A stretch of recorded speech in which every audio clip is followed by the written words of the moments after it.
你们好，တို့အရင်ဗီ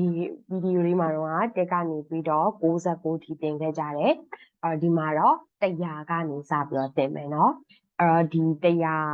ရာထောင်တောင်းသိန်းနေမသွားခင်တက်ကနေ69ထိတေချာလေးလေ့ကျင့်ဖို့ပြောပါရစေနော်။ကဲဟုတ်ပြီအဲ့တော့ရာခဏလေးသွားလိုက်ရအောင်။ရာခဏလေးဖတ်ကြည့်အောင်။ဖရင်ပေါင်းမယ်။ပေါ်ရဲ့အာရဲ့ပေါင်းမယ်။ပေါ်အိုင်ပေါ်အိုင်ဆိုတော့ပိုင်နော်ပေါ်အိုင်ပိုင်ကရာကိုပြောချင်တာပါနော်ပိုင်ရာအဲ့တော့100ဆိုရင်လည်းအတူတူပဲအပွားပေါင်းပုံပေါင်းနေတဲ့အတူတူပဲတစ်ဆိုတော့ရာဆိုတော့ပိုင်100ဆိုတော့တစ်ဆိုတော့ရီရာဆိုတော့ပိုင်100ဆိုတော့ရီပိုင်နော်100ရီပိုင်100နောက်တစ်ခုကကြတော့200ဆိုရင်ဘယ်လိုပြောမှာတော့ဟုတ်လား2ဆိုတော့ r ရာဆိုတော့ပိုင်200ဆိုတော့ r ပိုင်ဟုတ်ပြီ r ပိုင်လို့တကယ်တရုတ်ပြည်မှာကြီးမှာပြောတာရှားပါတယ်နော်ဘယ်လိုသုံးကြလဲဆိုလို့ရှိရင်သူကလျံပိုင်လျံလို့သုံးကြတယ်အော်ဒီဟာလေးတစ်ချက်ကြည့်လိုက်အောင်လီအန်လျံလီအန်လျံဆိုတာကနှစ်ကိုပြောရမယ်အဲ့ဆို r ဆိုတာကလည်းနှစ်လျံဆိုတာကလည်းနှစ်他们的区别是什么好啦သူတို့နှစ်ခုရဲ့ကွာခြားချက်တွေကဘာတွေလဲဘာကွာခြားလဲဆိုလို့ရှိရင်老师တို့က r ကိုဒီနံပါတ်တက်တဲ့နေရာတွေမှာသုံးပြီးတော့လျံကိုကြတော့ရည်တွက်တဲ့နေရာတွေမှာသုံးလို့ရှိတယ်ဥပမာကြောင်နှစ်ကောင်ဟုတ်လားလူနှစ်ယောက်အခန်းနှစ်ခန်းပတ်စံနှစ်ထောင်ပတ်စံ200စသဖြင့်ရည်တွက်တဲ့အခါမှာ1 2 3 4ဆိုပြီးရည်တဲ့အခါမှာလျံကိုသုံးတာများတယ်အဲ့ကိုတိတ်ပြီးတော့မသုံးဘူးဒါပေမဲ့တနိုင်ငံနဲ့တနိုင်ငံနဲ့ကတော့ပြောပုံပြောနေခြင်းမတူကြဘူးစင်ကာပူတို့ဒီမလေးရှားတို့ဘက်မှာတော့R ပိုင်လို့လည်းသုံးတယ်လျံပိုင်လို့လည်းသုံးတယ်ကြိုက်တယ်လို့သုံးတယ်ဒါပေမဲ့တရုတ်ပြည်မှာကြီးမှာတော့လျံသုံးကြတာများပါတယ်နော်ဒါကတော့လျံနဲ့ R ရဲ့ကွာခြားချက်လေးပါအဲ့တော့ R ပိုင်လို့ပြောလဲမှန်ပါတယ်လျံပိုင်လို့ပြောလဲမှန်ပါတယ်နော်ဟုတ်ပြီဒါဆိုလို့ရှိရင်တို့က900ဆိုရင်ရောဟုတ်တယ်9ဆိုတော့ဝူဟုတ်လား9ဆိုတော့ဝူရာဆိုတော့ပိုင်အဲ့တော့900ဆိုတော့ဝူပိုင်900နော်ဝူပိုင်900ကဲဒါဆိုရင်900ဆိုရင်ရော9ဆိုတော့ဂျီအုံကျော်ကျော်ရာဆိုတော့ပိုင်အဲ့တော့900ဆိုလို့ရှိရင်ကျော်ပိုင်ဒါဆိုရင်တော့100ကနေပြီးတော့900ထိပြောတတ်သွားပြီဆိုတော့110ဆိုရင်ဘယ်လိုပြောမှာလဲ100နဲ့မှ10100ဆိုတော့ရိပိုင်ဟုတ်လားအရင်ဆုံးတို့110ခြာရေးလိုက်မယ်အဲ့တော့100ကိုအရင်ပြောမယ်100ဆိုတော့ရိပိုင်ဟုတ်တယ်နော်100ဆိုတော့ရိပိုင်10ဆိုတော့10အဲ့တော့110 110အဲ့လိုထွက်မှာမဟုတ်ဘူးเนาะသူ110ဆိုတဲ့အခါမှာတက်တန်လေးကိုသူကထည့်ပြီးတော့ဆိုပေးရပါတယ်เนาะအဲ့တော့110ဆိုလို့ရှိရင်သူကဘာဖြစ်သွားမလဲဆိုရင်110ဆိုပြီးတော့ဖြစ်သွားပါမယ်เนาะအဲ့တော့100ရဲ့နောက်မှာဒီ10ဒါမှမဟုတ်10ကျော်တဲ့ကိန်းဂဏန်းတွေလိုက်တဲ့အခါမှာတက်တန်ကိုထည့်ပြီးတော့ဆိုပေးရတယ်တို့မြန်မာတွေဆိုတယ်လို့ပဲဟုတ်လား110 111 112 113ဟောစသဖြင့်ပေါ့နော်ဒီမှာလည်းအတူတူပဲ110ဆိုတော့110အဲ့ဆို111ဆိုရင်ရော100ဆိုတော့100ဆိုတော့201ဆိုတော့111ဆိုတော့100 10020好啦10ဆိုတော့20တက်ဆိုတော့အဲ့တော့121 111ရှုပ်သွားလိုက်တာရှုပ်သွားရင်တော့ဆိုပြန်ပြီးရှင်းပြပေးမယ်နော်ကြည့်ရအောင်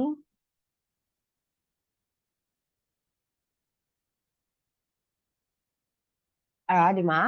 111ရှိမယ်ဟုတ်လား အဲ့ဒါကိုလည်းဆိုတော့တစ်ခုချင်းစီခွဲပြီးတော့ပြောမယ်100ဆိုတော့20010ဆိုတော့20တစ်ဆိုတော့အဲ့တော့သူတို့သုံးခုပေါင်းလိုက်မယ်ဆိုရင်တို့က111ရမယ်ဆိုတော့120လေးရပါမယ်ဟောနော်အဲ့တော့ကွာကိန်းနန်းနဲ့အရန်ကြီးသွားလို့မပြောတတ်တော့ဘူးဆိုရင်အခုလောက်ရှိခွဲတဲ့လူမျိုးတွေတစ်ခုချင်းစီချခွဲပြီးတော့ပြောကြည့်အဲ့လိုများများလေးချင်းမှာများသွားရင်တော့ကျွမ်းသွားမှာပါနော်ဒါဆိုရင်ပြောကြည့်မယ်984ဆိုဘယ်လိုပြောမှာတော့984အဲ့တော့900ဆိုတော့ခွဲကြည့်ရအောင်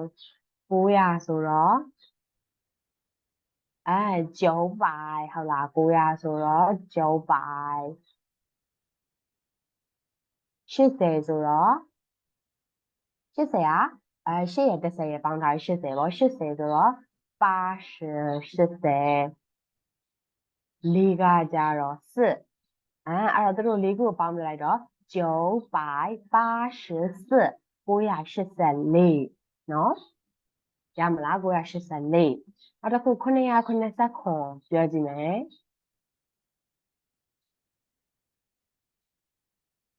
900ဆိုတော့700ဟုတ်လား900က700ဖြစ်ပါတယ်90ဆိုတော့70ပေါ့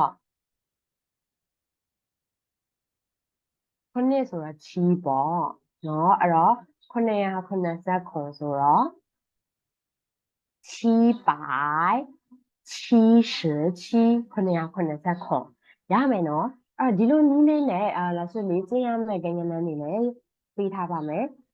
ဒီလိုနည်းလေးနဲ့100ကနေပြီးတော့999ထိ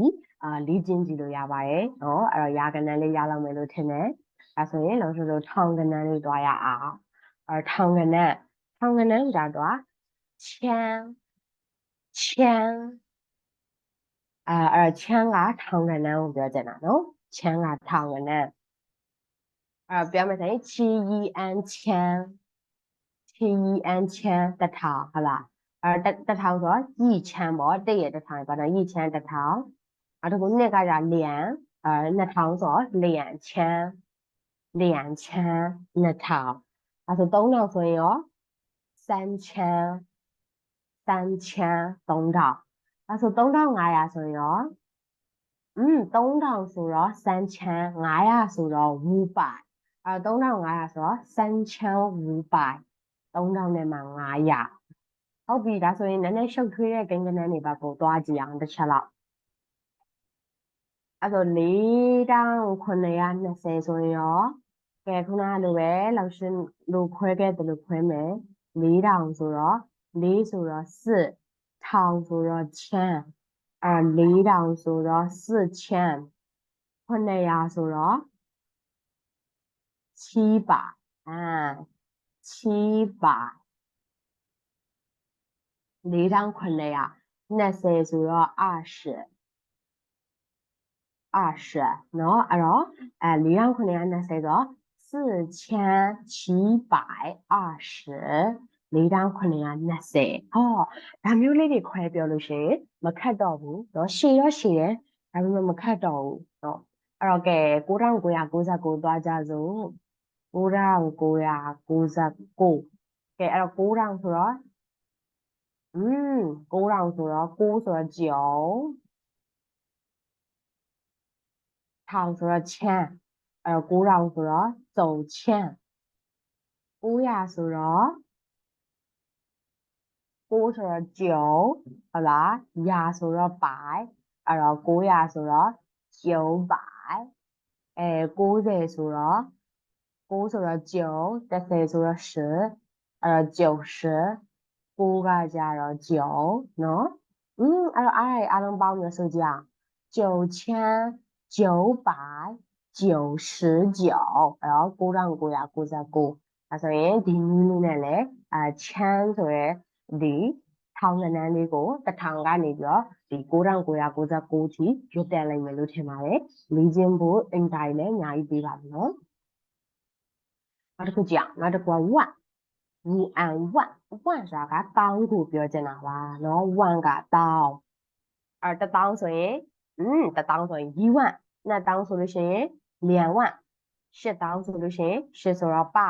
တောင်းကနေဆိုတော့ဝမ်အဲ့တော့ပါဝမ်ဆိုတော့10တောင်းဟုတ်လားပါဝမ်ဆိုတော့10တောင်းဒီမှာက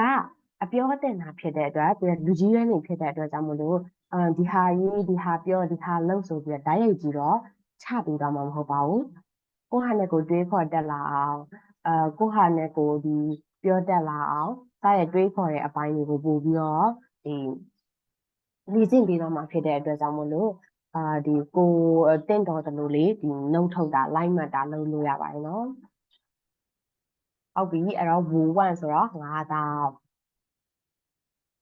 အဲ့ဆို9600ဆိုရင်တို့ဘယ်လိုပြောမှာတော့9000ဆိုတော့ဝူဝမ်ဟုတ်လား6000ဆိုတော့6ဆိုတော့6 1000ဆိုတော့ချမ်းအဲ့တော့9600ဆိုတော့ဝူဝမ်6ချမ်းပေါ့နော်ဝူဝမ်6ချမ်း9600တဲ့ဒါဆိုရင်ထုံးစံတိုင်းပို့ပြီးတော့ရှုပ်တဲ့အပိုင်းကိုသွားမယ်ငါးကြီးပဲပြောတာ8900အော်မှားသွားလို့89,400ဆိုဘယ်လိုပြောမှာ8000အရင်ပြောကြည့်မယ်8000ဆိုတော့ပါဝမ်ပြဘာလာလဲထောင်ငန်းလာတယ်ထောင်ငန်းဆိုတော့9000ဆိုတော့7ချမ်း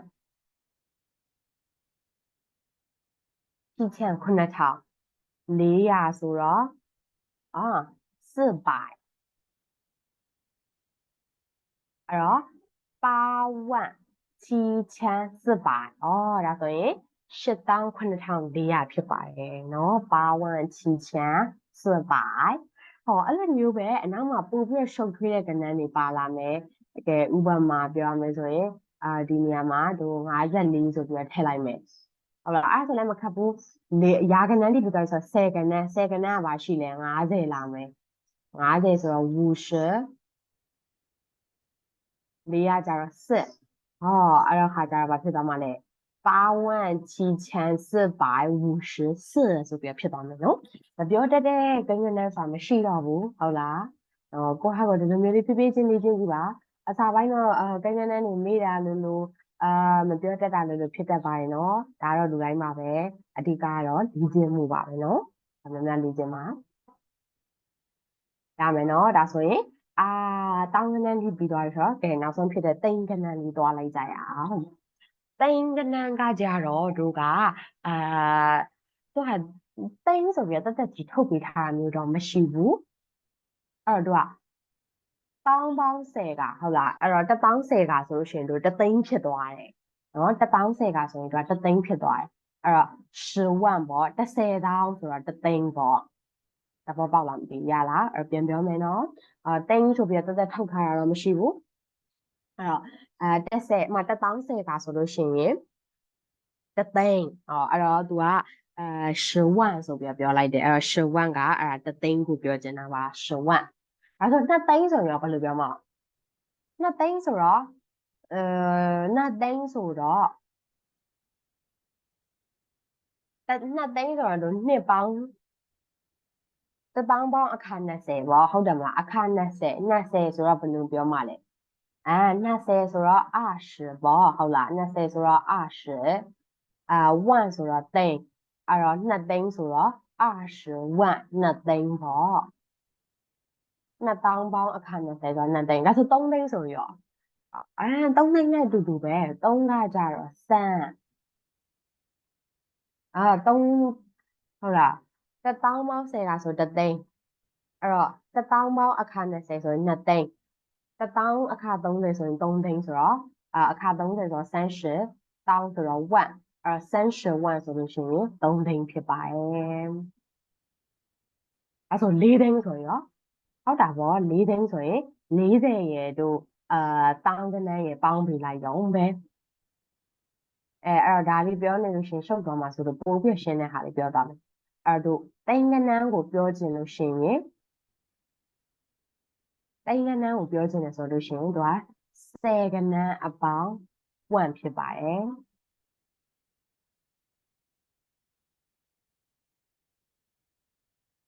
နော်10ကဏ္ဍနဲ့1နဲ့ပေါင်းလိုက်မယ်ဆိုရင်ဒါဆို3ကဏ္ဍရပါပြီဟုတ်လား10ကဏ္ဍဘာလဲ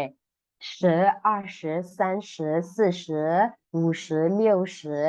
70 90 80အော်ဒါတွေက10ကဏ္ဍနေဒါဆိုတော့10က8000လို့ပြောချင်တယ်ဆိုဘယ်လိုလဲ10ကဏ္ဍဆို8000ဆိုတော့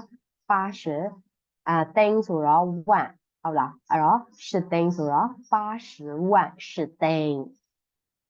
အဲ့ဆို9သိန်းဆိုရင်ရော10ကဏ္ဍနဲ့ပေါင်းမှာဆို9သိန်းဆိုတော့9ဆိုတော့90ပြီးတော့1အဲ့တော့90万ဆိုရင်9သိန်းပေါ့ဟုတ်လားကဲအဲ့တော့ရှောက်သွားမှာဆိုလို့လောက်ရှက်ကတော့တိမ်ကနန်းလေးထိပဲတင်ပါမယ်နော်အဲ့အင်္ဂါကြီးလည်းပေးထားပါရဲ့လေ့ကျင့်ကြည့်ပါနားမလည်တာရှိရင်လာမေးပါနော်